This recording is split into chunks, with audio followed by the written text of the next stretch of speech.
ખાલી જગ્યામાં મૂળાક્ષર મૂકી અને નવો શબ્દ બનાવવાનો છે. ખ્યાલ આવી ગયો તમને? લવજી, ચલો ઝડપથી બોલો શું આવે? મૂકો ચલો ઝડપી.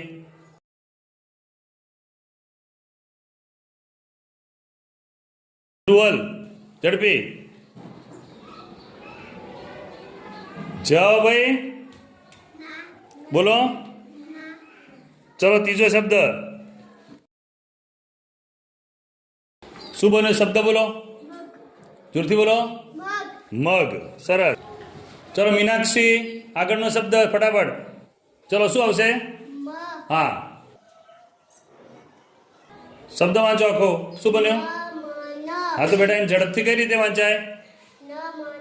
નમન. વેરી ગુડ, સરસ. ચલો રક્ષા, ઝડપી લખો. ચલો લખી કાઢો. શબ્દ વાંચો આખો.